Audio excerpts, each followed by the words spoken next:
ងកម្លាំងកម្ពុជាមិនបានបង្កហេតុការណ៍ណាមួយដែលរំលោភបំពានបទឈប់បាញ់ដោយជាការលើកឡើងរបស់ភាគីថៃឡើយ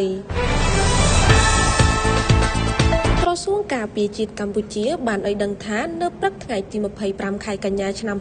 2025មានភេកផ្លូវការរបស់កងទ័ពជើងគោកថៃ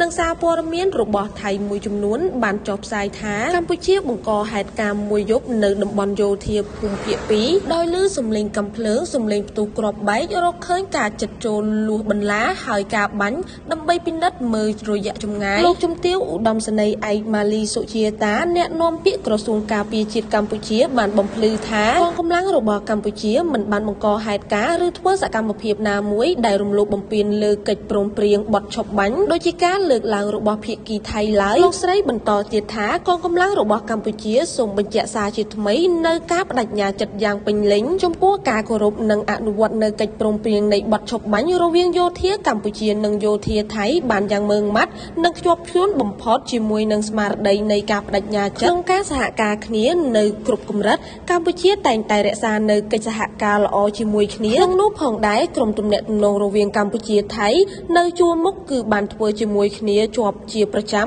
តាមរយៈការផ្ដល់ព័ត៌មានឬការបញ្ជាក់គ្នាទៅវិញទៅមកដើម្បីជៀសវាងការភ័ន្តច្រឡំឬការបង្កភាពតានតឹងណាមួយដែលមិនចាំបាច់